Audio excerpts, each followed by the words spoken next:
Hope every one of you is doing well, good and wonderful around this time of the year. और आज तो वैसे ही programme हमारा अचनचेत ही बन गया। डॉक्टर शोक से मेरी बात हो रही थी, मन किया कि आपसे थोड़ी बात करें, गुफ्तगू करें। सो हम कोशिश करेंगे, सीधी सादी ही बातें करेंगे जो हमारे आम जीवन में घटित होती हैं, हम इर्द गिर्द देखते हैं। आज हमने बात ऐसे करनी है जैसे कि हम इर्द गिर्द बहुत कुछ देखते हैं और क्लिनिक में बैठे तो हम पेशेंट को डायग्नोज करते हैं कि कौन सी मेडिसिन है इसको जो फिट आएगी। और इसके अलावा भी हम जब बाहर जाते हैं, कहीं स्टोर में जाते हैं, सड़कों में घूमते हैं, पार्कों में घूमते हैं और कहीं जाते हैं, सो हम हर एक इंसान के बिहेवियर को जो हमारे इर्द गिर्द चल रहा है, बात कर रहा है, खड़ा है, बैठा है, हम होम्योपैथ होने के नाते हर किसी में ये नेचुरल है कि हम दवाई ही ढूंढते हैं। हर किसी की आदत देख के हमारे मन में कोई ना कोई मेडिसिन आएगी। सो इसीलिए हम कहते हैं कि होम्योपैथी इज नथिंग बट ये चलते फिरते इंसान हैं। होम्योपैथी की रेमेडीज जो है कहीं ना कहीं हर एक इंसान में कोई ना कोई दवा उसके जेस्चर से, उसके हाव भाव से, बोलने के, चलने के, बैठने के, उठने के, खाने के तौर तरीके से कहीं ना कहीं फिट हो जाती है और हमारा माइंड उधर ही लगा रहता है। सो ऐसे ही आज मैं दो चार लाइनें कुछ भद्र पुरुषों के बारे में बोलूंगा और आपने पहचानना है कि ये कौन से महानुभाव हैं और फिर उनके हम कोशिश करेंगे कि रूब्रिक्स जो आपको भी याद हो एक्सटेम्पोर आप भी बतलाएंगे, हम शेयर करेंगे, आप उसमें उनकी जर्नी को भी देखेंगे और कैसी उनकी आदतें होती हैं वो भी देखेंगे। अच्छी और बुरी दोनों। हमारा बुरी के साथ ज्यादा ताल्लुक है एज होम्योपैथ, बिकॉज हमने बुरे को अच्छा करना होता है। मॉर्बिड हमेशा लेनी होती है हालात और बुराई मॉर्बिड में आती है। अच्छाई जो पहले अच्छा है उसको तो इम्प्रूव करने की जरूरत नहीं है, पर कई जगह अच्छाई से हमें इंसान की पर्सनैलिटी में झांकते हुए भी दवाई को सिलेक्ट करने में मदद मिलती है। पर हमने नेगेटिविटी देखनी है, नेगेटिव को पॉजिटिव में करना होता है। सो आज की इस सेशन में हम दो दवाइयों का डीडी करेंगे, उसके साथ कोई दाएं बाएं कोई आ गई उसके बारे में भी बोल लेंगे। सो हम दो बहुत ही महत्वपूर्ण दवाइयों की डीडी करेंगे। वो दवाइयां हमारे क्लिनिक में बार बार देखने को मिलती हैं और ये ऐसी दवाएं हैं जिनको हम आम जिंदगी में लोगों में भी देखते हैं, अपने इर्द गिर्द, अपने आले दुआले में भी देखते हैं। जैसे हम किसी पार्टी में हैं और कोई लोग खाना लग जाने की अनाउंसमेंट से पहले ही लाइन बनानी शुरू कर देते हैं। आपने देखा होगा कई लोग बड़े तिलमिलाहट में होते हैं, वो बड़ी जल्दी में इम्पेशेंट होते हैं, खाना नहीं लगा, खाना नहीं लगा, डीजे ही चल रहा है, क्या है ये, हमारे तो पेट में चूहे कूद रहे हैं और इधर खाना नहीं लगा। सो अगर डिले हो जाती है तो फिर क्या करते हैं, वो लाइन अपनी ही पहले बना लेते हैं और एज सुन एज उनको होता है कि अनाउंसमेंट हो और हम झपट के थाली और प्लेट को पड़े। और कई जगह तो इसका इंतजार भी नहीं करते, आपने देखा होगा कि पहले ही खाने लग जाते हैं और दूसरे जो लोग बैठे हैं उनके बारे में क्या ख्याल रखते हैं वो आप समझ सकते हो। सो कुछ लोग पार्टी में ऐसे ही खाने में लाइन में लग जाएंगे पहले ही, उसका अनाउंसमेंट होने से पहले ही, और वो इंतजार ही नहीं कर सकते और लाइन तोड़ के भी दूसरों से आगे चले जाएंगे, उनको इतनी भूख लगी होती है। और कई लोग खाना इतनी जल्दी जल्दी खाते हैं कि वो खाते खाते अपनी शर्ट या अपने कपड़ों के ऊपर भी खाना गिर जाएगा तो उनको कोई परवाह नहीं है, गंदे कपड़े होते रहेंगे पर वो वैसे ही लगे रहेंगे, इर्द गिर्द और लोग खड़े हैं उनको कोई परवाह नहीं होती और उन्हें ध्यान ही नहीं रहता कि वो अपने कपड़ों को गंदा कर रहे हैं, कहाँ वो खड़े हैं, किस तरह से उनको वहां बिहेव करना चाहिए और कैसे उनको प्रोजेक्ट करना चाहिए अपने आप को दूसरों के सामने। और वो अपनी प्लेट में खाना इतना डाल लेंगे, आप देखोगे कि आपको लगेगा कि ये कैसा बंदा है, कितनी इसने प्लेट भरी हुई है, इसके पास ये खाया भी जाएगा या नहीं। पर वो इस चीज से कोई उनको वाबस्ता नहीं होता कि हमें कोई क्या कहा है, कहेगा, कोई देख रहा होगा या वट एवर। और इसके विपरीत कुछ ऐसे लोग भी आप देखते होंगे जो आराम से सलीके से बैठे होते हैं, इंतजार करते होते हैं, और जब भी अनाउंसमेंट होगी तभी वो जाएंगे, प्रॉपर लाइनअप में लगेंगे, लाइनअप होगी और आगे नहीं जाएंगे लाइन तोड़ के, और वो आराम से प्लेट उठाएंगे, प्लेट को टिश्यू पेपर से साफ करेंगे और फोर्क और नाइफ लेंगे, सलीके से लाइन में लगेंगे, और वन बाय वन वो जो भी उनको खाने की चीजों में दिलचस्पी है उनका वो लेंगे, और इतना ज्यादा वो भी डाल लेंगे, प्लेट को ऊपर तक वो भी भर लेंगे। पर आप देखोगे कि उनकी जो प्लेट भरी हुई है और जो जो आइटम्स उन्होंने डाली हैं उनको वो बड़े सलीके से हिसाब से डालेंगे। जहाँ मिक्स वेजिटेबल है तो उसका छोटा सा खाना बना के अलग से डालेंगे, चावल अलग से डालेंगे, और जो अपना कर्ड है वो किसी कटोरी में डालेंगे, और हर एक उनको आपको लगेगा कि अलग अलग अलग रखा उन्हें, और दूसरे जो पहले वाले थे वो हर किसी चीज का हीप उसी पर सब कुछ डालते जाएंगे, डालते जाएंगे, डालते जाएंगे। अब इन दो महानुभावों को आप बिल्कुल पहचान गए होंगे अब तक। सो अब मैं आपसे यही इल्तिजा करूंगा कि आप बताइए ये कौन से दो महानुभाव हैं, और इनके साथ इनकी जो आदतें मैंने संक्षिप्त में बताई हैं, और भी बहुत आदतें होंगी, पर ये जो यहाँ हमने एक्सप्लेन की हैं, डिपेंडिंग ऑन दैट उनके कौन से रूब्रिक्स हैं। पहले तो आप इन दो पर्सनैलिटीज का नाम प्लीज लीजिए, और फिर रूब्रिक्स पे आएंगे, और फिर आगे इनकी जर्नी देखेंगे। हाँ जी। सर पहला वाला सल्फर और दूसरा कैल्किया का exclusive to exclusive. Okay. Natrum. और जब तक दोनों पर्सनैलिटी जो दोनों पर्सनैलिटीज जो मैंने ये बयान की हैं वो जब तक नहीं एक ही स्टूडेंट बतलाएगा तब तक हम पूछते जाएंगे। आपने बतलाया जी सल्फर और कैल्केरिया, मैं लिख लेता हूँ। हाँ जी, नेक्स्ट। हेलो सर, पहला जी मर्क सर। इम्प्रेशन से। हेलो। हाँ जी, डॉक्टर बापूजी सरगार। हाँ सर। हाँ सर। हाँ जी, हाँ, वेलकम। हाँ जी, बोलिए।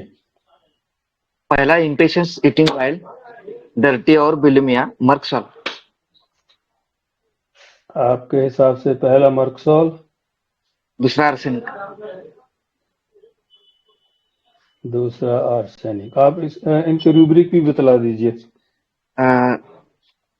Dzire full of desire arsenic की more than she need average और फेस्टिडियस। ओके। हाँ जी, नेक्स्ट। दो इन्होंने बतलाई हैं, नेक्स्ट।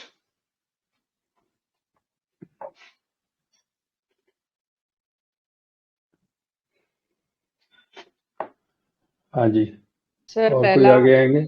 यस, पहला जो है खाने वाला बंदा जो है वो आर्सेनिक या फिर कल्केरिया हो सकता है। और दूसरा जो है सिस्टमैटिकली जो करेगा वो नाइट्रोमोर हो सकता है। ओके। सो आपके हिसाब से एक आर्सेनिकम है और दूसरा नाइट्रोम्यूर है। जी सर। हाँ जी, और नेक्स्ट आपका नाम जी? Sir doctor Yogita. Yogita. Yogita. Okay doctor Yogita, thank you very much. हाँ थैंक जी, यू सर। नेक्स्ट। नेक्स्ट बोलिए जी।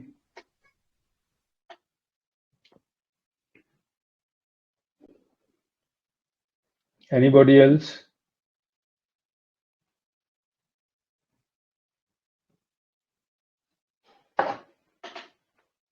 Yes please come up. Hello sir. Hello.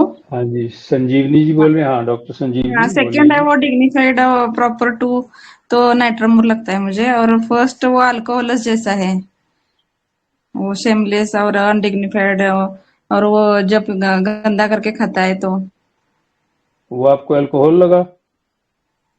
ऐसा उसके बिहेवियर से लगता है। इतनी वो खाता रहता है ऐसा, बीच पर वो अपने कपड़े सॉइल करता है फिर भी खाते रहता है, ऐसा ओके, कुछ। Thank you okay, very much. Thank you. हाँ जी, नेक्स्ट।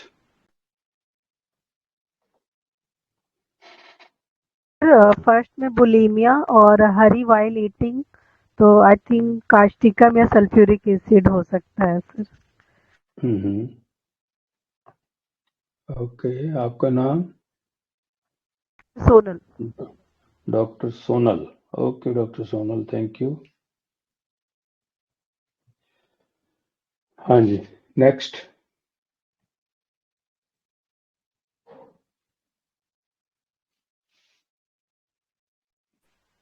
सर। हाँ, doctor A.H. Shakir. Yes Shakir साहब। जी हाँ सर, ये है सर पहले वाला जो है ये मुझे आर्सेनिक लगा। ये ग्रेड क्यूपिडिटी है इसमें ये बुलीमिया है और मोर देन शी नीड्स वो एक रुब्रिक है। ये 3-4 रुब्रिक लगाएं तो ये मुझे आर्सेनिक लगा। दूसरा जो है वो नेट्रम में और लगता है सर। ओके, हाँ जी, और कोई? Thank you. पहले वाला नेक्स्ट। सर मुझे गवर्नमेंट और बुलिमिया लेकर आइदर कैलकेरिया या तो वराइट जैसा लग रहा है, और दूसरे वाला जो पूरा ऑर्डर में सिस्टेमेटिक जा रहा है ट्रिटिगम वल्गैरिस लग रहा है ऑर्डर डिजायर फॉर्म में। जी thank you doctor Hussain ji. और नेक्स्ट।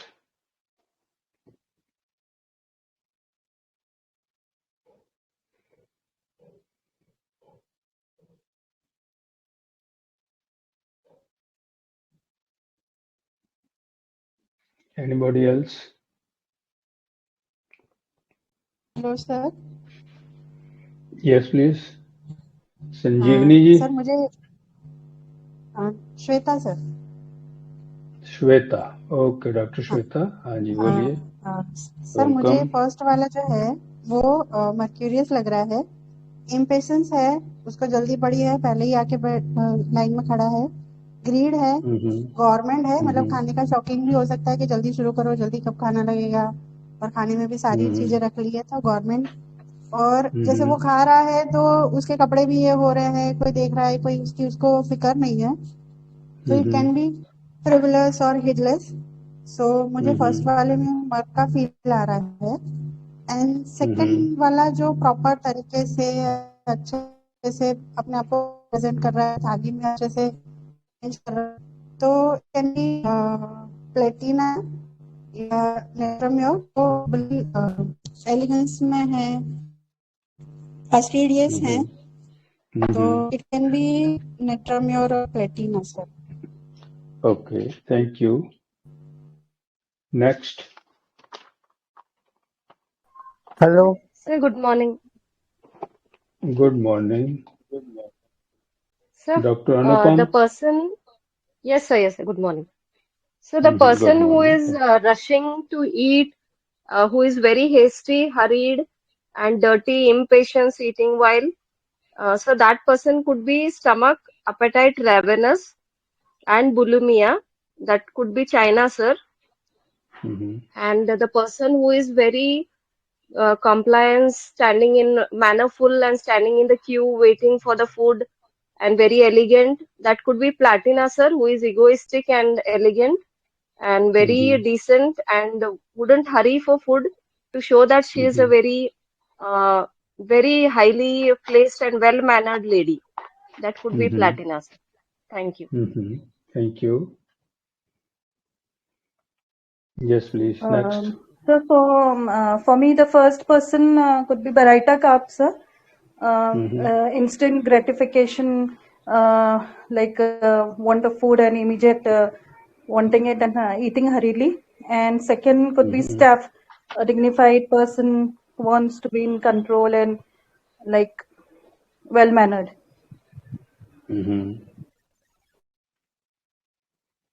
Yes first next. मुझे फर्स्ट जो है मुझे थोड़ा क्योटिक लगा, डर्टी लगा, और गवर्नमेंट लगा, तो मर्कसोल के लिए मैं सोच रही हूँ। और सेकंड जो है डिग्निफाइड है, सिस्टमैटिक है, प्रॉपर टू है, तो मे बी नेट्रम्योर हो सकता है। ओके,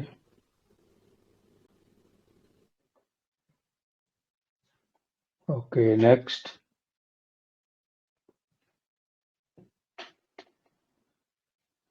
अभी किसी एक के द्वारा ये दोनों पर्सनैलिटीज इकट्ठी नहीं बतलाएगी, किसी ने एक बतलाई है, दूसरी नहीं, दूसरी मिसिंग है, और कईयों ने दोनों डिफरेंट बतलाई है।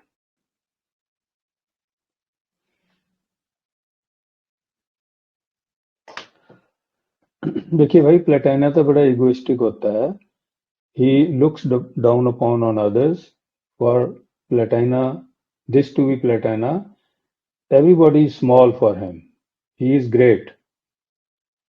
He will cast off of people against his will. So Platina तो बहुत ज्यादा ईगो वाला होता है।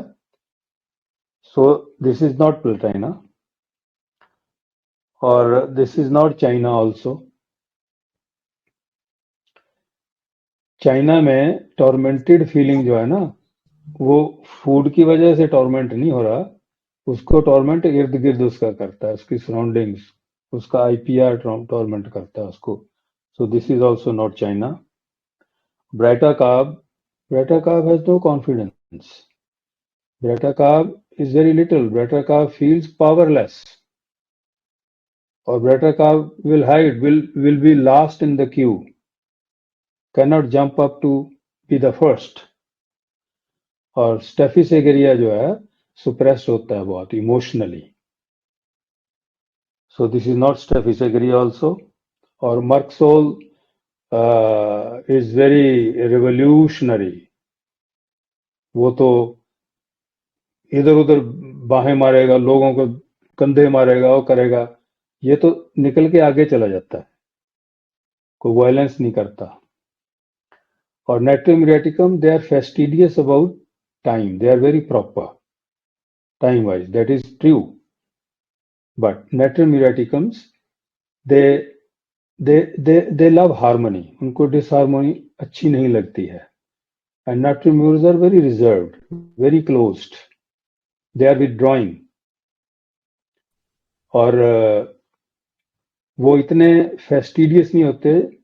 इससे ज्यादा बड़ी फेस्टिडियस मेडिसिन और है, जो भी आगे आपके सामने आएगी। और फर्स्ट जो रिस्पांस आया था उसमें आपने सल्फर और कल्केरिया बतलाया था। Calcarea is very timid. Calcarea feels very insecure. Calcarea goes back, retreats into its own shell. It is prepared from the middle layer of the oyster. ये तो डर का मारा होता है, बहुत इनसिक्योर महसूस करता है। मर्कसोल पहले हमने डिस्कस कर लिया, नाइट्रोम्यूर भी कर लिया। कॉस्टिकम भी रिवोल्यूशनरी होता है, so there is nothing like revolution here. Sulphuric acid, दो ही ईटिंग वेरी फास्ट, स्पीड बहुत है खाने की। और sulphuric acid, acidiums are exhausted. Acidiums have no energy. Acidiums, they either are very lively or they are exhausted, totally drained. So that's not the scenario. And next, which Triticum vulgaris is also not the personality found here. Platina, Natrium mur मैंने पहले बोल दिया। So अब कौन सी रह गई हैं आप? अब ये देखिए, which are the two? Arsenic, sulfur and arsenic. Very good, Vandana ji. Vandana ji, Thank you, sir. Vandana ji, very nice, wonderful. हाँ, ये सल्फर और आर्सेनिकम। सो सल्फर और आर्सेनिकम इन एडल्ट्स। अब आप इनका दोनों का थोड़ा डीडी देखिएगा के। लगता है ना, ऐसे लोग मिलते हैं हमें, देखने में आते हैं रोड्स पे भी, इधर उधर भी, जहां कहीं हम जाते हैं, चाहे हम किसी घूमने फिरने किसी पब्लिक प्लेस पे गए हैं या किसी ऑफिस में गए हैं या कहीं भी गए हैं, so we find these two personalities most of the times. So sulphur की क्या पर्सनालिटी होती है main? Sulphur is very untidy, मैला कुचैला, गंदा, इनडिफरेंट टू पर्सनल अपीयरेंस। और सल्फर को कितने बजे भूख लगती है? 11 से 11 बजे। टेरिबल भूख उसको बहुत लगती है, 11 से 12 के दरमियान। Ravenous hunger. very ravenous hunger, cannot tolerate the, and it is difficult for him to stand. इतनी वीकनेस हो जाती है भूख की वजह से, until he satiates his appetite, उसको तब तक चैन नहीं मिलती. Rest can not until things are in proper place. उसमें आर्सेनिकम भी है, सल्फर भी है.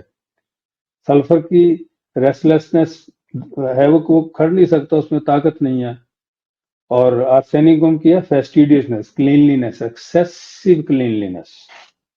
सो अब वन बाई वन हम इनका अब थोड़ा पर्सनैलिटीज के बारे में बोलेंगे.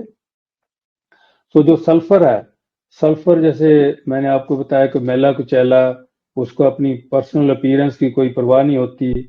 जैसे उसने बाहर जाना है कहीं अगर, तो घर वाले कहेंगे कि तैयार हो जा, वो नहीं तैयार होगा. जैसे कैसे बैठा है वैसे ही चला जाएगा. बाल बने नहीं हुए हैं, ड्रेस डाली नहीं हुई है, और कई दिन से नहाया नहीं है, उसको कोई नहीं पड़ी कि मुझे कोई क्या कहेगा.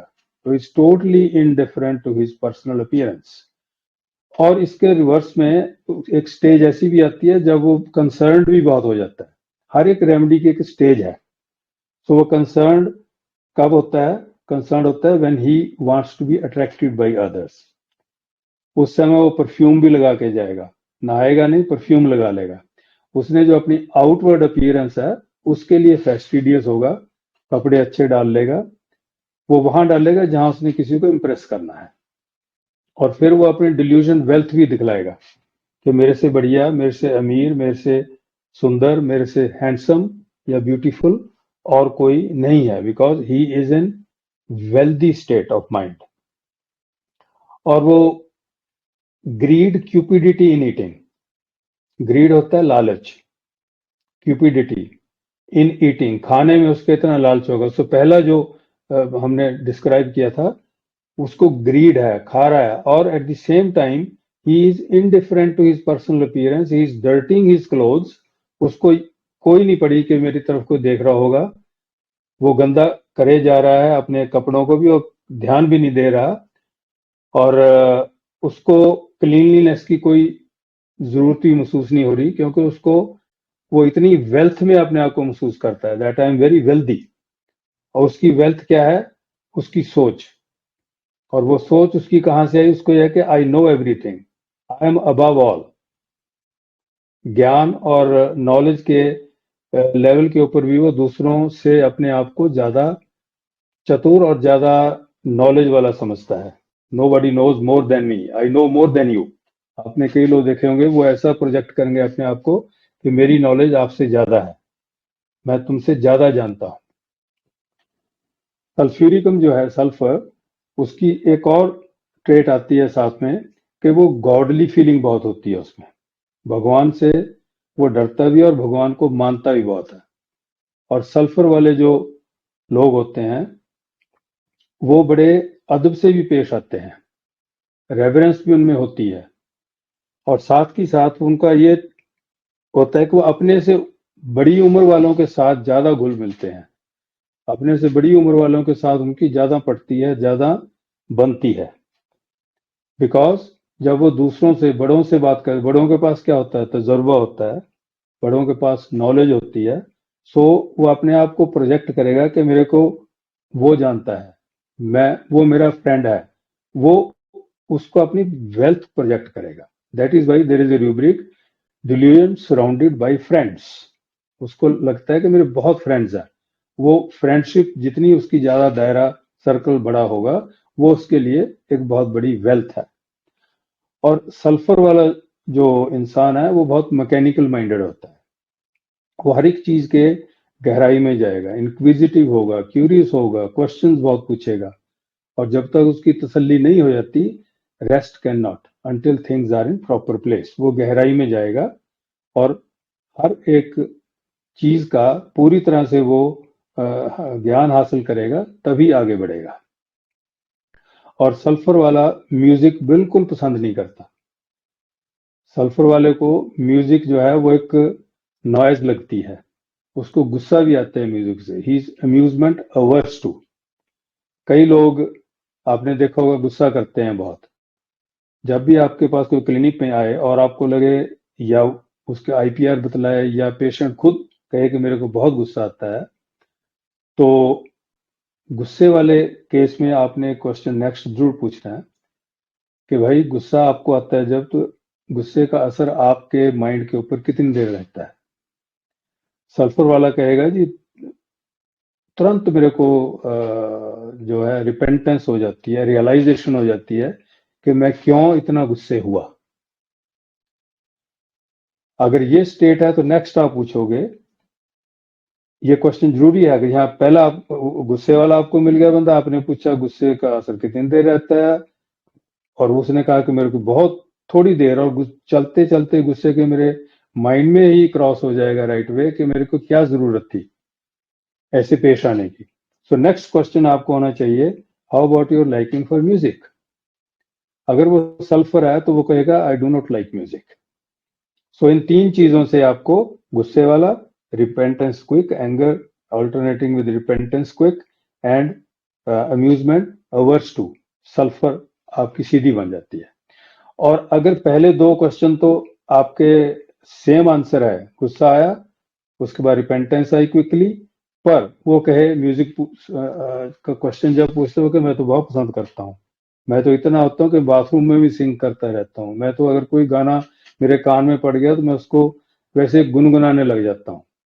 ही hums to any notes of the song sung और listened, ये हमारा रूब्रिक है। सो इसमें क्रोकस रेमेडी आती है। Desire for music, amusement desire for, anger alternating with repentance quick, and desire for music. सो ये हमारी क्रोकस रेमेडी उसमें आती है, जो सल्फर से हम इसको ऐसे डीडी कर सकते हैं। और आपने देखा होगा जो सल्फर वाले लोग होते हैं, जैसे हमने पहले भी डिस्कस किया है कि बहुत मैले कुचैले होते हैं, and sulphur people are very stoop shouldered.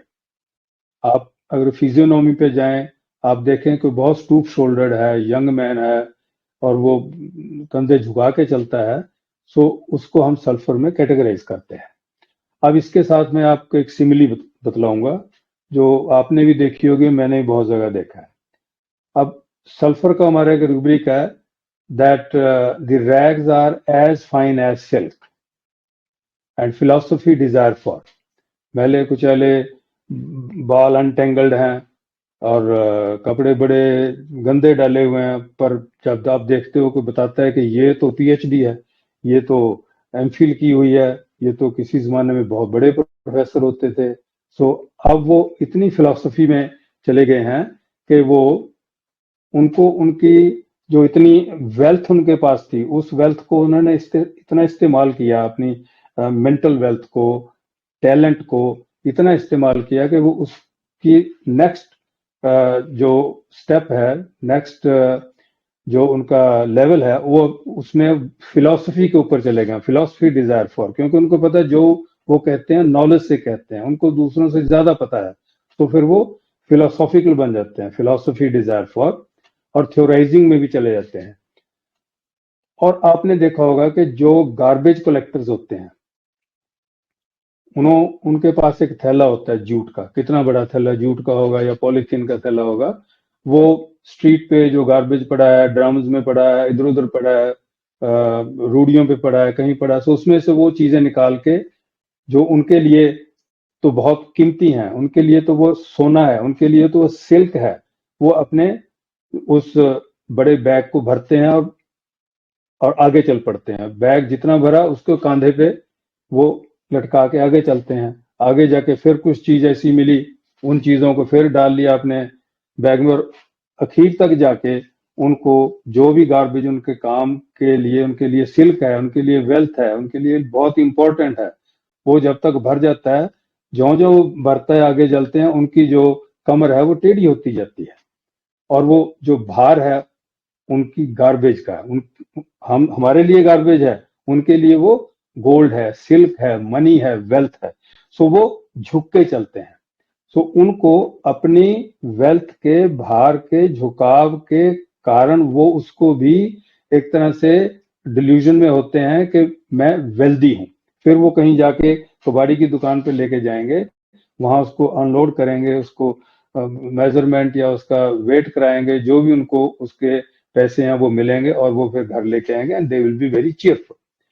सो जब तक वो अपनी रैग्स नुमा वेल्थ का भार ढो रहे हैं, उनके कंधे झुके हुए हैं, उनकी वो वेल्दी स्टेट बनी हुई है, और जब वो उससे अनलोड हो गए, वो पैसा जेब में आ गया, वेल्थ फिर भी उनके पास बहुत है, फिर वो सीधे होके अकड़ के चलेंगे। दोनों तरफ उनकी ये वेल्थ बनती है। ये मैंने बहुत दफा देखा है। सो मैली कुचैली चीजें, rags are as fine as silk, और अपनी पर्सनल आउटलुक, इन तीनों को आप जब मिलाते हो तो आपको सल्फर दिखती है उसमें, और ये बाखूबी ये काम करती है। अब इसको हम कैसे अप्लाई करेंगे? अब कई क्या होता है, हम कहते हैं ना कि ये बहुत स्टूडियस है, कोई बच्चा है बहुत स्टूडियस है, किताबी कीड़ा है, पढ़ता रहता है, और इसका जो बस्ता है, स्कूल बैग, वो इतना भारी है कि हर रोज उठा के किताबें लेके जाता है, वापस लेके आता है, लेके जाता है, वापस लेके आता है। तो वो किताबों में क्या होती है? नॉलेज होती है। उस नॉलेज को वो ढोता है, उस नॉलेज को वो अपने कंधों के ऊपर ढोता है, और उसको ये वेल्थ होती है उसके पास, नॉलेज की वेल्थ। इसीलिए जो सल्फर है वो इंक्यूजिटिव है और बहुत ही क्यूरियस है, बहुत ही मैकेनिकल माइंडेड है। उसकी तसल्ली नहीं होती जब तक वो किसी भी बात की गहराई तक ना पहुंच जाए। और सल्फर के इसके अलावा और भी बहुत ट्रेट्स हैं। जैसे मैं आपको सल्फर की अगर और पिक्चर बतलाऊं, उनको रिलीजियस स्पेकुलेशंस में बहुत होते हैं। अगर वो गुरुद्वारे, मंदिर, कहीं रिलीजियस प्लेस पे जाएंगे तो वो बाहर से ही बड़े अदब से अपना जूता निकालेंगे, पैर धोएंगे, अपने सिर को ढकेंगे, और बड़े अदब के साथ वो जाके माथा टेकेंगे। और ऐसा ही हमें बच्चों में भी मिलता है। पेरेंट्स को बच्चों को, जो बच्चे सल्फर वाले होते हैं, उनको ये गाइड ही नहीं करना पड़ता कि आप सिर को कवर करो या आप पैर धो के अंदर जाओ, जूते निकालो, बड़े सलीके से जाएंगे। उनमें बहुत गॉडली फीलिंग होती है। And they ask questions about God. God को किसने बनाया, गॉड कहाँ रहते हैं, मैं गॉड से कैसे मिल सकता हूँ। सो क्वेश्चन जो है वो गहराई में पूछते जाते हैं। और नेक्स्ट इसकी जो पर्सनैलिटी है कि जब ये वेल्थ फीलिंग में और वेल्थ स्टेटस में होते हैं तो इनको लगता है कि मेरे पास बहुत कुछ है। जो ही इनके पर्स में से, इनके वॉलेट में से पैसा खर्चना शुरू हो जाता है, इनको लगता है कि अब तो कम होते जा रहे हैं पैसे, फिर ये पॉवर्टी में चले जाते हैं। इनको होता है कि अब तो मेरा पैसा कम हो रहा है, मैं अब खर्चूं ना, मैं कम खर्चूं।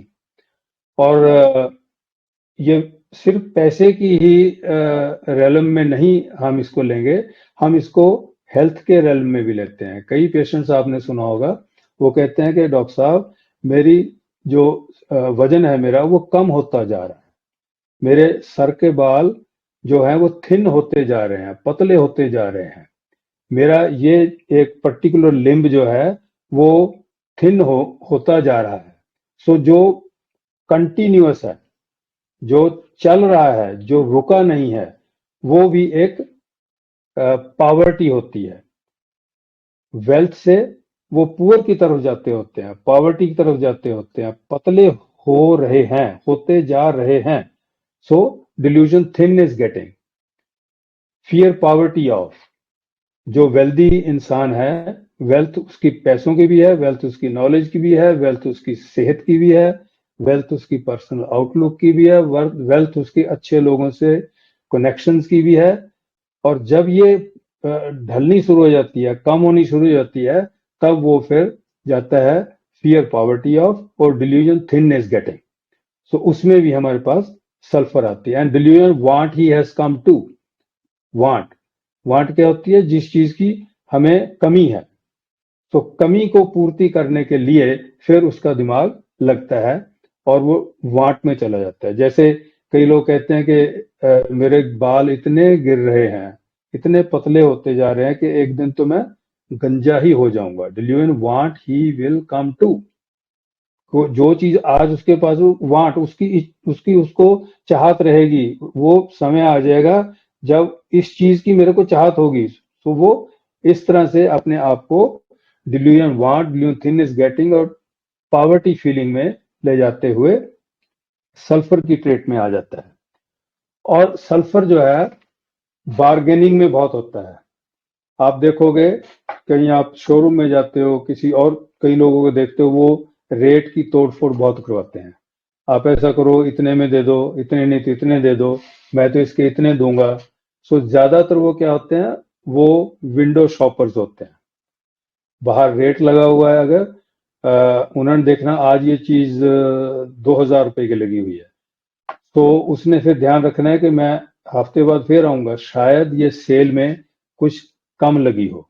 तो वो देखते हैं आके कि आज हफ्ते के बाद आए, 10 दिन के बाद आए, कि या किसी फेस्टिवल के नजदीक आए, तो उसी ही आइटम की वहां पे जो रेट है 1500 लगा हुआ है। वो और सोचता है 2 दिन, मैं देखता हूँ कि और कम हो जाए। सो अगर फिर आता है कुछ दिन के बाद, वो 1000 रुपीज में लगी होती है। फिर उसका मन बनता है कि अब मैं इसको कोशिश करता हूँ, जाता हूँ अंदर। अंदर जाएगा, 1000 रुपए की जो 2000 की ओरिजिनली थी, फिर भी उसके वो दाम तोड़ फोड़ करने की कोशिश करेगा। क्या आप अगर मेरे को और इसमें राहत दे दो तो बढ़िया होगा। सो वो बार्गेनिंग बहुत करता है, रेट को तड़वाता है, कम करवाता है। और बार्गेनिंग दूसरी तरह से भी होती है कि मैं आपको ये दूंगा, आप मेरे को मेरा ये काम कर दो, या मैं आप द्वारा बताया हुआ काम कर दूंगा पर आपको मेरी ये बात माननी होगी। सो वो भी बार्गेनिंग में आता है, आदान प्रदान, एक हाथ दे दूसरे हाथ ले। सो ये भी सल्फर करता है। इसके साथ और भी दवाइयां पड़ी हैं, पल्साटिला है, ब्रायोनिया है, सिलिशिया है। सो हर किसी के अपने अपने पर्सनैलिटी ट्रेट्स हैं। सो तभी हम डीडी करते हैं दवाइयों की आपस में। सो इस प्रकार से हमारी सल्फर की जर्नी जब चलती जाती है तो वेल्थ से पॉवर्टी की तरफ ये आ जाता है। और जब बीमारी के इलाज के बारे में अगर हम बात करें, तो सल्फर वाले जो पेशेंट्स होते हैं वो होपफुल बहुत होते हैं। दवा लेते रहेंगे, लेते रहेंगे, लेते रहेंगे, फायदा कोई इतना है नहीं। अगर आप उनसे पूछोगे कि भाई आप दवा लेते जा रहे हो, आते हो, दवा ले जाते हो, पर और इससे ज्यादा कोई अपना फॉलोअप भी नहीं बतलाते हो, जो मैं देता हूं आप ले जाते हो, आपका आना बना हुआ है, तो वो कहते हैं कि ऐसा है कि मेरे को होप है, कभी ना कभी मेरे को आराम आएगा। So they are continuing to come to you, means persevering, they are in perseverance. Perseverance के पीछे क्या काम कर रही है, उनकी mental state of hopefulness. So perseverance और होपफुल जो ये पेशेंट्स होते हैं, they are also sulphur personalities.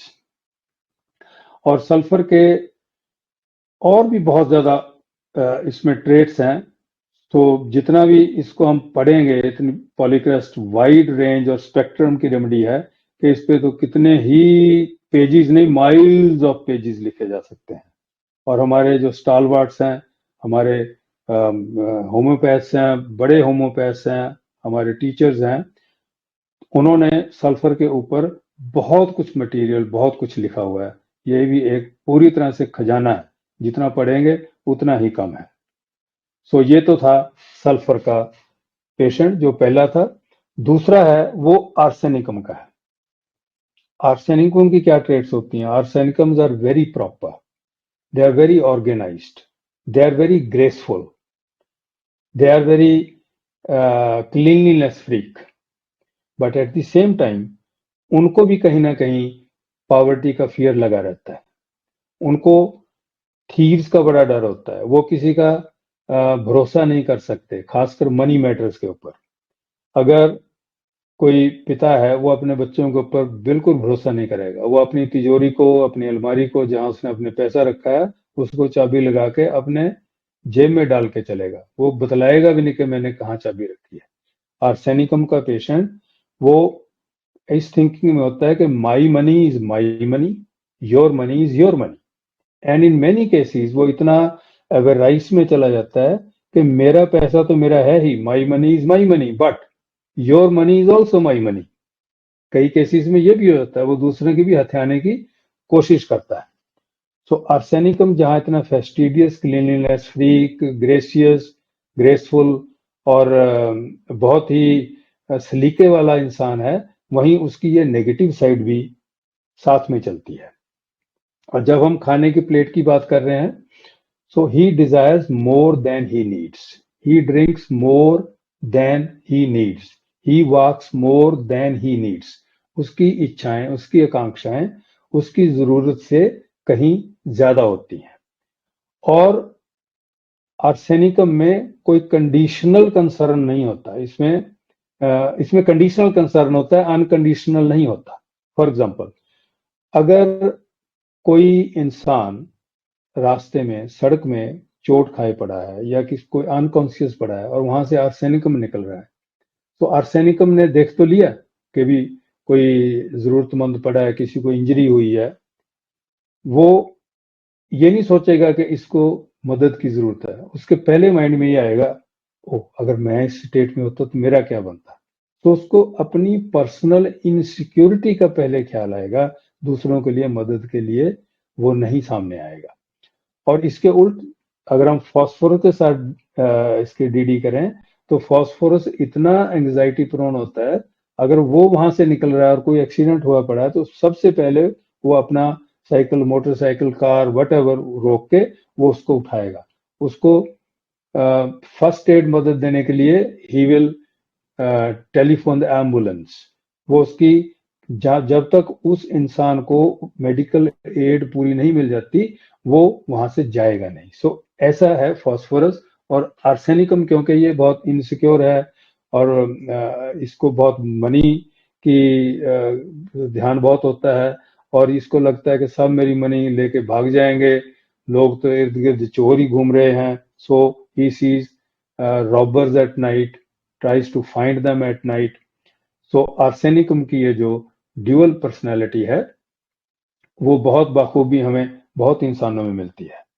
अभी मैंने पिछले कुछ दिनों में एक वीडियो यूट्यूब पे भी डाला था, आर्सेनिकम का फास्फोरस के साथ भी हमने किया था डीडी, और सल्फर के साथ भी किया था। सो इस तरह से हम अगर देखते हैं ये जो जर्नी है, ड्यूअलिटी पे दो धारी होकर चलती है कई दफा, और तभी हमारे पास पेशेंट जो है डिफरेंट वेरियस स्टेजेस में आता है। हो सकता है कोई फर्स्ट स्टेज में आए और हम उसको पहचान ना पाए, और मेडिसिन वही है, जब वो थर्ड स्टेज में आता है तब हम उसको पहचान लेते हैं। अगर फर्स्ट स्टेज में ही पहचान ले, तो वे थर्ड स्टेज में वो लैंड नहीं करेगा।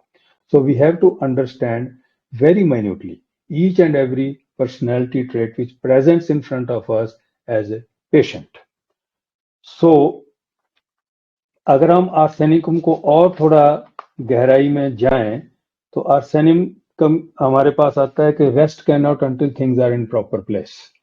वो भी जब तक उसके द्वारा सोचा गया काम या उसको दिया गया काम उसके मंशा के अनुसार सिरे ना चढ़ जाए, उसको चैन नहीं मिलती।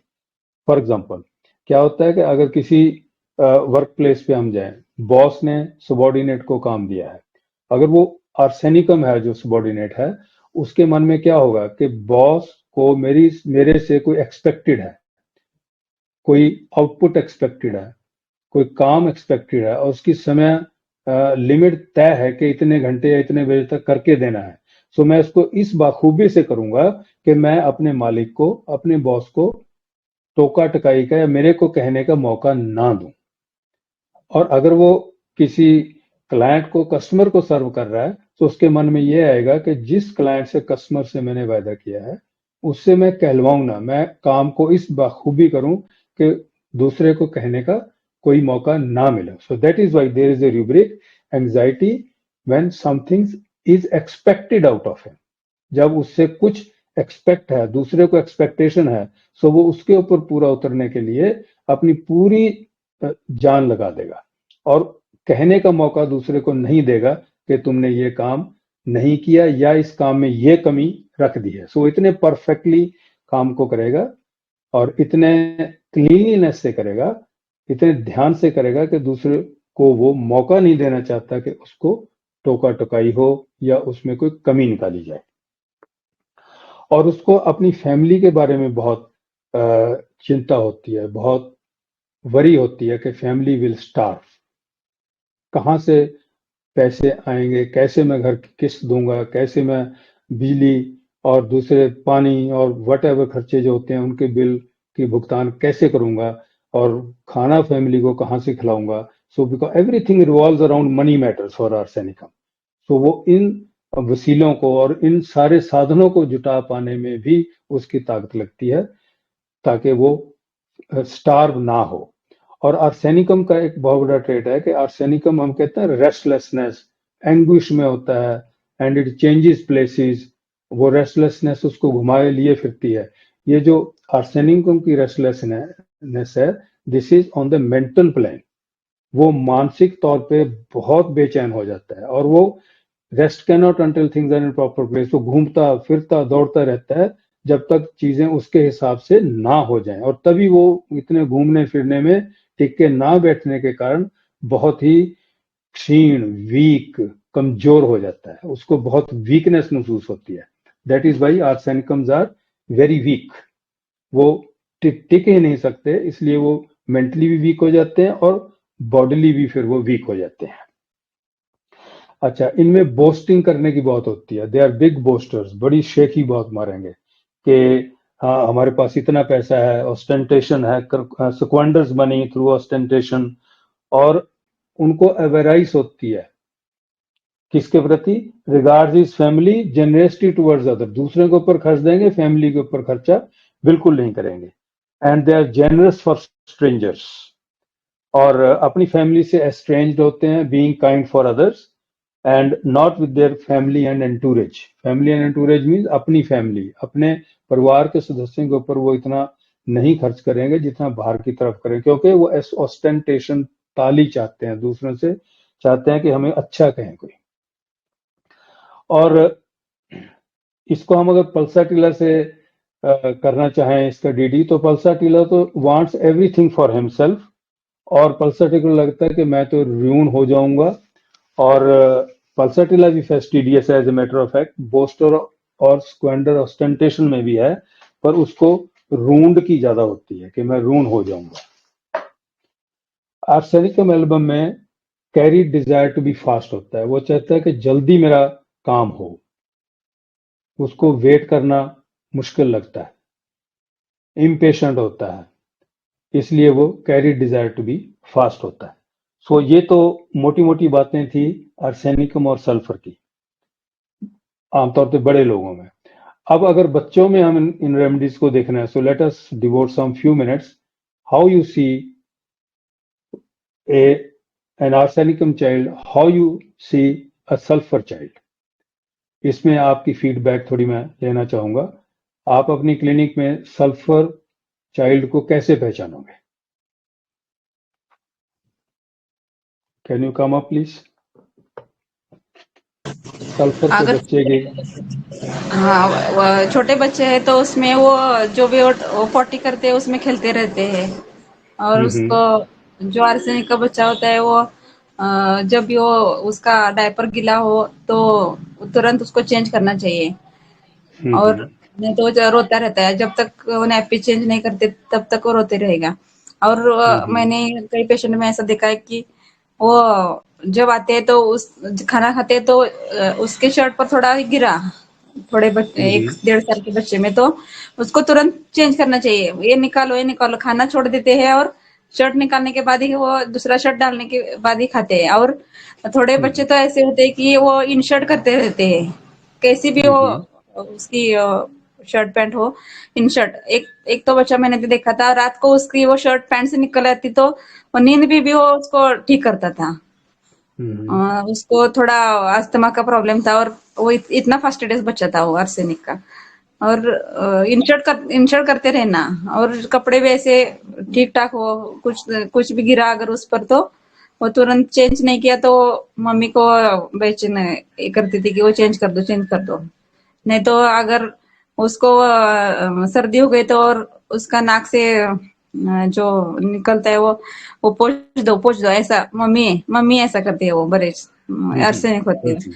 और वो सल्फर वाले गंदे, 1-2 पेशेंट मैंने बहुत गंदे वो खेलते हुए ऐसे आते हैं, ऐसे बच्चे देखे। इतना है सर। वेरी गुड, बहुत अच्छा डीडी किया आपने, वंडरफुल, बहुत अच्छा। जब आपने बतलाया ना इनके दोनों की जो गंदगी के साथ अनटाइडीनेस के अनुसार जो इनकी रिएक्शन होती है वो टोटली अपोजिट होती है। आर्सेनिकम जो है वो फेस्टिडियस है, क्लीनलीनेस फ्रीक है, वो नहीं चाहता, वो पसंद नहीं करता कि कोई भी गंदगी उसके ऊपर लगी हो। डायपर उसका गीला है तो उसने एकदम से उसको चेंज करने की पेरेंट्स को रोने के जरिए अपनी वो ख्वाहिश को कन्वे कर देगा कि इमीडिएटली ये बदलना चाहिए। और सल्फर जो है वो गिल्ले में ही पड़ा रहेगा, उसको कोई प्रॉब्लम नहीं है। वो जैसे उसने कोई शूशू कर दिया, कोई उसने पट्टी कर दिया, वट कर दिया, तो वैसे ही गंदगी में वो पड़ा रहेगा। और क्लिनिकल सेटअप में आपने भी देखा होगा, एकदम से सल्फर तो पकड़ में आ जाता है, वो आपके टेबल पे पड़ी हुई चीजों को टच करेगा, ये देखेगा, वो देखेगा, और आपसे क्वेश्चन भी पूछ लेगा एक दो। और साथ ही साथ आप देखोगे कि वो अपने नाक को प्रोब करेगा उंगली के साथ, और उसी उंगल को वो अपने मुंह में डाल लेगा। और कई दफा क्या होता है, वो नोज से क्लिंकर निकाल के वो अपने मुंह में भी डाल के उनको चबाना शुरू कर देते हैं। और कई बच्चे आपने देखा होगा, उनका नोज रनी है अगर, so the nose of you is running and it's running up to the lips, और वो लिप्स के जरिए उसको अंदर मुंह में ले लेंगे। सो वो इतने डर्टी होते हैं, इतने अनटाइडी होते हैं कि वो इस गंदगी को भी खा लेते हैं। सो एकदम से जो सल्फर है वो पकड़ा जाता है, और उसके उल्ट आर्सेनिकम उसके फेस्टिडियसनेस, एक्सेसिव क्लीनलीनेस से वो पहचाना जाता है। और जो आर्सेनिक का बच्चा है वो हर एक चीज जल्दी चाहेगा। अगर उसको भूख लगी है तो वो एकदम से उसको दूध और उस दूध की बोतल या मॉम को उसको फीड करना चाहिए। Quieted only by being carried rapidly. Quieted only by being carried में दो हैं, आर्सेनिकम है, कैमोमिला है। अब फर्दर उसका जो सब रूब्रिक है, quieted only by being carried rapidly, उसमें अकेली आर्सेनिकम है। सो आर्सेनिकम को तो तुरंत एकदम से उसके लिए चीज हाजिर होनी चाहिए, तभी वो चुप होगा, तभी वो क्वाइटेड होगा। और आर्सेनिकम और सल्फर का एक और बड़ा डीडी का है, आर्सेनिकम और सल्फर दोनों कलेक्टर्स हैं, दोनों चीजों को संभालते हैं, इकट्ठी करते हैं। तो फर्क यह है कि सल्फर वाला जो है वो गंदी मंदी चीजों को, अनइम्पॉर्टेंट चीजों को, जिनकी कोई इंपॉर्टेंस नहीं है, उनको इकट्ठा करेगा। और आर्सेनिकम उन चीजों को होल्ड करेगा जो रिफाइंड है, जो फाइनरी है, जो देखने में अच्छी लगती है, वो उन चीजों का जो है संग्रह करेगा। और सल्फर किसी भी चीज को, गंदी मंदी को, अखबार की कटिंग्स को, न्यूज़पेपर्स की कटिंग को, चीथड़े, कपड़े, ये वो पुराने जो औजार हैं उनको बाहर नहीं फेंकेगा। उसको घर वाले कहेंगे भी कि यार क्या कबाड़ खाना बनाया, पर उसके लिए वो कबाड़ खाना ही उसकी वेल्थ है। सो वेल्दी फीलिंग उसको हर एक ये चीजें देती हैं जिनका दूसरों के लिए कोई मीनिंग नहीं होता। सो फेस्टिडियसनेस और अनटाइडीनेस, इन दोनों में आर्सेनिकम और आर्सेनिकम बहुत फेस्टिडियस है, एक्सेसिवली क्लीन है, क्लीनलीनेस फ्रीक है, और दूसरी तरफ ये अनटाइडी और गंदा मंदा मैला कुचैला है, वो सल्फर है। सो इन दोनों की ये डीडी हो जाती है, जो बड़ी आसान है, और हमें बड़ी मदद मिलती है क्लिनिकल सेटअप में इस तरह के बच्चों को पहचानने की। और जो सल्फर वाले बच्चे हैं वो आपको स्माइल पेश करेंगे, वो हंसेंगे, स्माइल देंगे, उनका चीयरफुल कॉन्टेनेंस होता है, चीयरफुल डिस्पोजिशन में होते हैं वो। और क्योंकि वेल्दी फीलिंग उनके पास होती है, उस वेल्थ के जरिए वो आपको अपनी एक आउटवर्ड कॉन्टेनेंस और डिस्पोजिशन के जरिए वो आपको शो कर रहे हैं कि दे आर समथिंग, उनके पास कुछ है। और इस तरह से जो आर्सेनिकम का पेशेंट है वो तो फेस्टिडियस तो होगा, पर वो थिन बिल्ट होगा, वो हेफ्टी नहीं होगा। सल्फर भी ज्यादा हेफ्टी नहीं होगा, सल्फर दोनों हमारे पास आएगा बनतर में, वो थिन भी होगा और वो थोड़ा अच्छे हेफ्टी भी होगा थोड़ा। और आर्सेनिकम इतने मोटे नहीं होते हैं, वो well defined, well featured, sharp featured होते हैं और अरिस्टोक्रेटिक टाइप होते हैं। सो ये था आज के हमारे इस क्लास का थोड़ा सा एक एफर्ट जिसके जरिए कोशिश की गई है कि हम आपके साथ इन 2 रेमेडीज को सीखें और म्यूचुअल लर्निंग करें। आई होप कि आपको फायदा इससे बहुत पहुंचा होगा एंड सर वी विल एक ट्राई ऐड टू करता हूँ कंटिन्यू सच एफर्ट्स। हाँ जी, हाँ बोलिए। सर। सल्फर के आईपीआर परेशान नहीं रहेंगे, आर्सेनिक के आईपीआर बहुत परेशान हो जाएंगे, मम्मी पापा बहुत परेशान हो जाएंगे उससे। हाँ, वो इसलिए परेशान हो गए ना, वो हर एक डिटेल में जाता है, सेंसोरियस क्रिटिकल होता है आर्सेनिकम। वो परेशान तो करेगा उसको, जब तक वो उस लेवल पे क्लीनलीनेस की, फेस्टिडियसनेस की नहीं पहुंच जाता, उसको चैन नहीं मिलती। सल्फर वाला आराम से बैठा है। सर आर्सेनिक यस, उसी को परेशान करेगा जो उसकी सेवा करता है। हाँ वो टम्बलर बाइटिंग में तभी है। सो बाइटिंग टम्बलर जो उसकी सेवा करता है, उसको खिला रहा है, वो उसको परेशान करता है। So this is also a trait of arsenicum. Under the rubric we have this remedy, biting tumbler. Tumbler क्या होता है? जो आपको खाने पीने की आपकी मदद करता है। सो जो आपके केयर करते सर हैं, एक आपको क्वेश्चन खिलाते पूछूं सर? पिलाते हैं, वो भी टम्बलर होते हैं। यस, सर मतलब एक पेशेंट है, वो ऑब्जेक्टिव रीजनेबल और रीजन पावर इंक्रीज में 100% है, तो उसमें मर्क्यूरी और नाइट्रिक एसिड आता है, लेकिन वो रिवोल्यूशनरी बिल्कुल भी नहीं है। तो मर्क्यूरी से रूल आउट कर सकते हैं क्या? इस एक नहीं रूब्रिक से रूल आउट कर सकते हैं कि नहीं, मर्क्यूरी का आपको रिवोल्यूशन आप होना बहुत जरूरी है? नहीं, दूसरा ऐसे दोनों में डीडी करना होगा आपको। नाइट्रिक एसिड में जो है, they are unmoved by apologies. उनके सामने हाँ जो लोग कितना भी उनसे अपॉलॉजी सीख कर लें, माफी मांग लें, वो माफ नहीं करता, बिकॉज वो इतना रिजिड है, वो पकड़ के हाँ बैठा उस भावना को। सो अगर वो ऐसी पर्सनैलिटी है, उससे बिलोंग हाँ करता है कि वो माफी नहीं करता किसी को, वो नाइट्रिक एसिड में जाएगा। और अगर वो रिवोल्यूशनरी है, वो वेगा बाउंड नेचर का है, और वो एक फ्रिवुलस इंसान है जो परवाह नहीं करता किसी चीज की। और वो ऐसा हाँ है कि गंगा गए गंगाराम, जमुना गए जमुना राम। वो हाँ जैसे मरकरी जो है, अगर हाँ थर्मामीटर टूट जाए तो मरकरी क्या होता है? वो एक तरफ से इधर उधर चारों दिशाओं में फैल जाता है। हाँ ठीक है, हाँ। सो उसकी ट्रेवल डिजायर होती है, और वो इसलिए आपको वो डीडी फर्दर करना पड़ेगा कि इन दोनों में से उसकी पर्सनैलिटी कहाँ मैच कर रही है। और नाइट्रिक एसिडियम जो है, वो बहुत हाइपोकॉन्ड्राइकल होते हैं। आप उनके सारे टेस्ट हो गए, हर 4 5 6 स्पेशलिस्ट ने बतला दिया कि तेरी कोई प्रॉब्लम नहीं है, तुझे कोई कैंसर हाँ नहीं है, पर उसके मन में वो फिर फंसी हुई है बात कि मेरे को तो ये बीमारी है, मेरे को तो ये बीमारी है। सो ओके उसको हाई एंजाइटी हाइपोकॉन्ड्राइकल होती है, and they are besides themselves with worry. वो ओके छोड़ ही नहीं पाते उस ख्याल को जो उनके अंदर घुसा हुआ है। So you have to go into the details of both the remedies and then look as to which of these 2 remedies your patient is getting fitted in. हाँ, अगर बहुत सारे सब कुछ मर्क्यूरी से मिल रहा है लेकिन वो रिवोल्यूशनरी नहीं है, तो मर्क्यूरी आउट कर सकते हैं क्या? नहीं, अगर उसके ज्यादा ट्रेड्स मर्करी से मिल रहे हैं तो you can give the mercurius. हाँ, अगर रिवोल्यूशन नहीं है तो भी? हाँ, तो भी दे सकते हैं। Okay sir, thank you sir. हाँ, ये जरूरी नहीं होता कि सारे ही ट्रेड्स मिलें। अगर मैक्सिमम हाँ ट्रेड्स आपके मिल रहे हैं तो that remedy will qualify.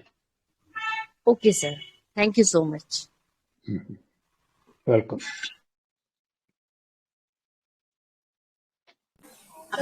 Hello, good morning sir.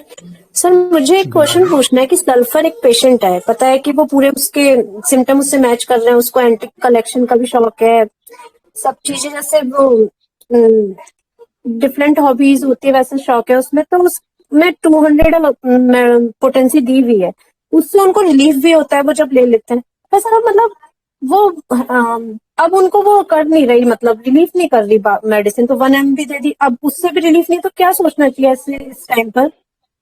ऐसा है, डिजीजेस भी लेयर्ड सिस्टम में होती हैं। In many cases, one constitutional remedy does not go through to penetrate all the layers of the diseases which are lying piled up inside the organism of the patient.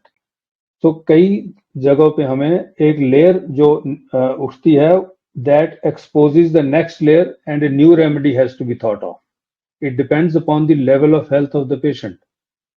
उसका overall level of health क्या है अब पता नहीं है, क्योंकि हर किसी का level of health on which we as human beings are functioning are not the same. We are Yes, functioning on yes, yes. different levels of health. So उसको हमें देखना पड़ेगा कि क्या इसका हेल्थ स्टेटस है, कहाँ से जर्नी इसकी हेल्थ बिगड़ने की मॉर्बिडिटी शुरू हुई थी और आज की तारीख में ये कहाँ पर है. Are there multiple layer of diseases which are existing inside his organism, and we need to treat that patient with layers. Maybe some next medicine is being depicted. वो आपको देखना पड़ेगा. उसके नए सिम्टम्स अगर सल्फर देने के बाद कुछ ऐड हुए हैं, कुछ आए हैं, तो वो उनको भी ध्यान में दीजिए. May be next remedy comes up.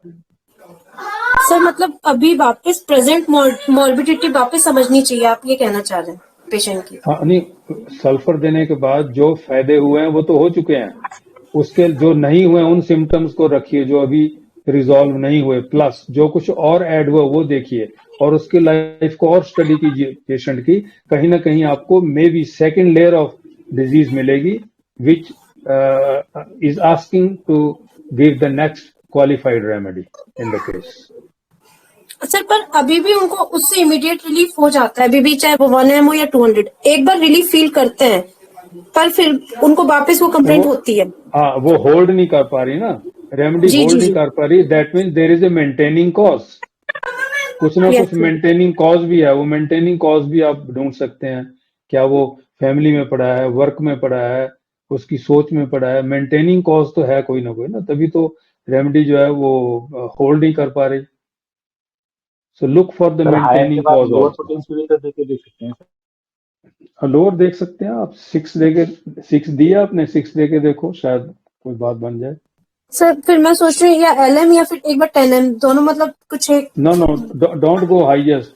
Sulphur को कभी भी हमें इतनी हाईएस्ट पे नहीं जाना चाहिए बिकॉज सेंट्रीफ्यूगल एक्शन होता है सल्फर का. Sulphur throws everything from in to out. और अगर वो स्किन डिजीज है, आप भूल के भी ना जाना 1M पे, तो फिर भी नहीं जाना चाहिए. हाँ, in case of skin disease. हाँ, तो वो डिजीज क्या है ये भी देखना आपने, कहाँ पे उसकी लोकेशन है डिजीज की, कितनी ओल्ड है या कितनी रिसेंट है. एक्सट्रीमिटीज में है सर वो. उनके ट्रेट पूरा सल्फर का मतलब पूरा मैच करता है all over. Generosity, benevolence, different reading habits, मतलब कंप्लीट.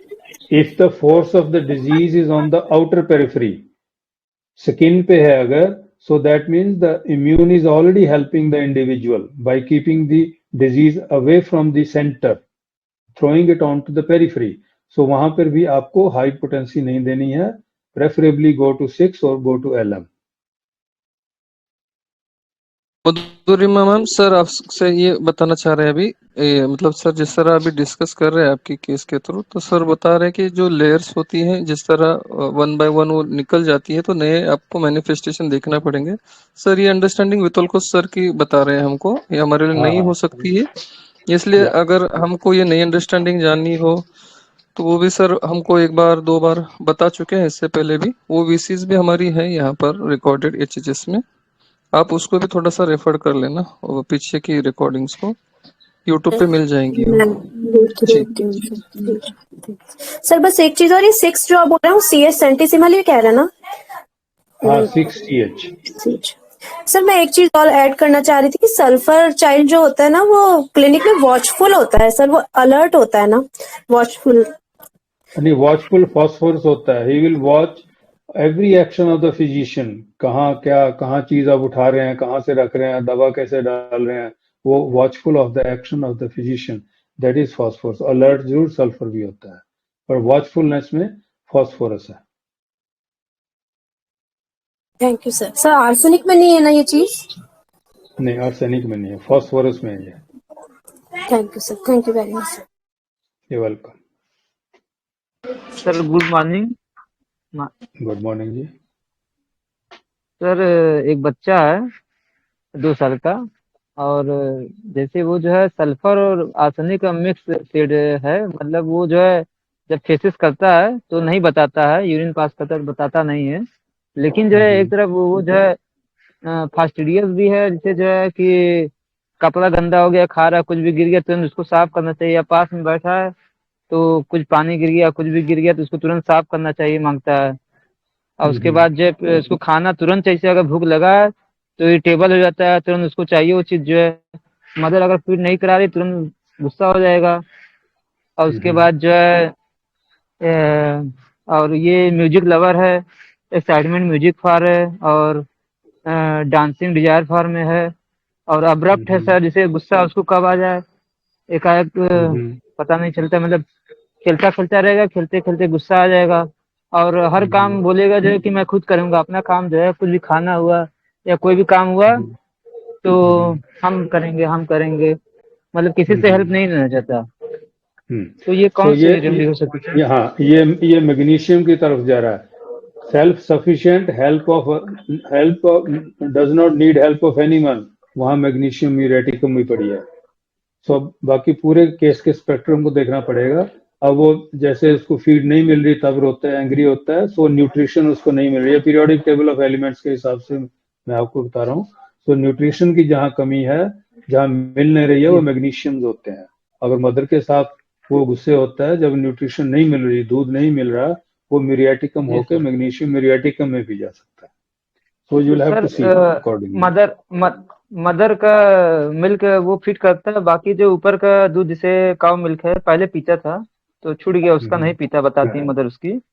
तो उसको भी जैसे कुछ चीजें हैं तो कुछ खाएगा, उसके मन के ऊपर कुछ अच्छा लगा तो वो जैसे गारमेंट में लिया जो है, तो ये मैग्म्यूरी है सर, हो सकता है जो आपने बताया। हो सकता है और कई ट्रेड्स और भी देखनी पड़ेंगी मैग्म्यूर को फिट करने के लिए। ये तो एक बार निकली है ना, बाकी भी डिटेल केस हिस्ट्री से देखना पड़ेगा सारी सिचुएशन। तो आपका सर कोई नंबर है जिसे जो उसको अपॉइंटमेंट लेने के लिए?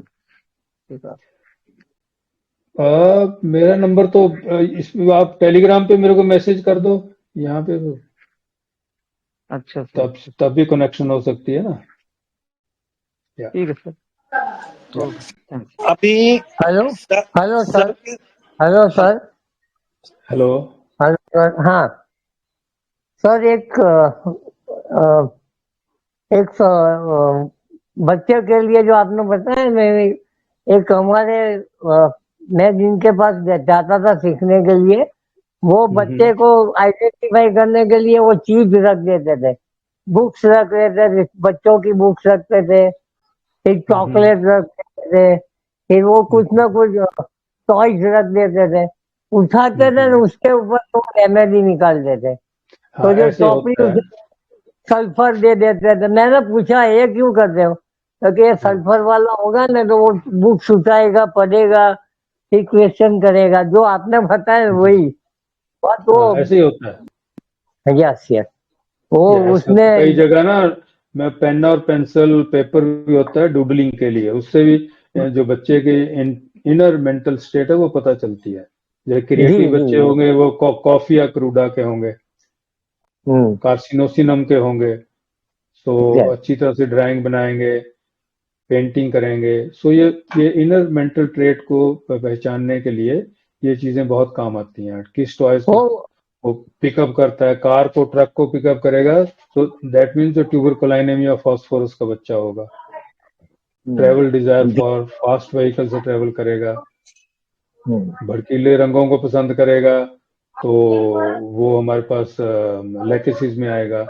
टॉयज को या कारों को हाथ में पकड़ के आपस में भिड़ाएगा, तो वो वहां से पता चलेगा। गन के टॉय को उठाएगा। सो मेंटल स्टेट सारी पता लगती है, जिससे हमारी रेमेडीज क्लियर होती हैं। जी जी, वो बच्चे के लिए वही करते थे बहुत। यस यस, ऐसा नहीं आसान हो जाता है इसके। Hello sir. Hello sir. हाँ जी मिलानी साहब जी, आपसे एक रिक्वेस्ट थी। जिस तरह 2022 हमने एक 1 ईयर का कोर्स किए थे, अगर मेरे पास भी रिक्वेस्ट आती है मेंबर्स की अच्छे से और अदर प्लेटफॉर्म से भी, तो अगर आपके पास फिर से वक्त हो, जैसे कोई एक्सेस हो वीकली क्लासेस के in the periodic table of elements, अगर आप पढ़ाना चाहते हैं तो आप बता दें, अनाउंस करना है, या तो फिर आपको जैसे भी पॉसिबिलिटी है, जैसे हमारा हुआ था लास्ट 2 ईयर बिफोर, देख लीजिए।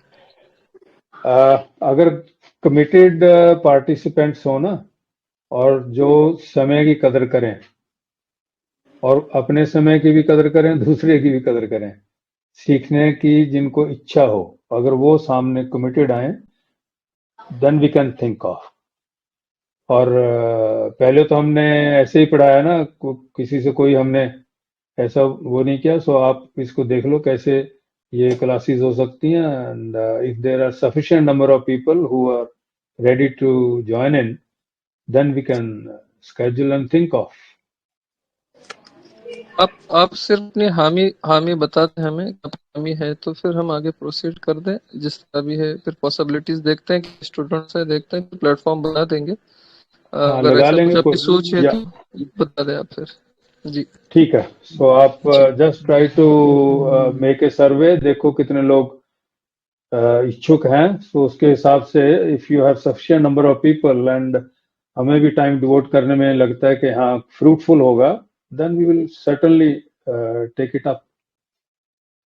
ओके, चलो फिर अच्छे से इसी आशा के साथ हम आज की क्लास को वाइंड अप कर देते हैं। सर के थैंक यू वेरी बात हो मच। चुकी है, उनको भी सोना है, हम जगे एक हैं गुड वो न्यूज, नहीं नहीं, अभी सोना नहीं, मेरे तो दूसरे ऐसा राज पे मेरा केस डला हुआ है, अभी उसकी वीडियो बना के भेजनी है। एक गुड न्यूज ये है कि सर बेसिक कोर्स में भी बहुत अच्छे से रेमेडी पढ़ाने वाले हैं। तो बेसिक कोर्स में जो मेंबर हैं वो लोग रेडी रहें, अलर्ट रहें, कॉपी पेन लेके, बहुत अच्छा गुरु ज्ञान मिलने वाला है। ओके, और सर का समय ज्यादा नहीं लेंगे, वहां रात हो रही है। तो thank you sir, gratitude to you and gratitude to thank all you very much. Members. Thank you, thank you, thank you. Hello, doctors. For those who are new to the mind method or are into GP practice but want to start homeopathic practice, HSH is bringing you a basic course of applied mind method. The basic course starts in January 24, where we will teach you rubric selection, common version of patients, daily used rubrics and remedies, entry point of those remedies, confirmatory questions of remedies.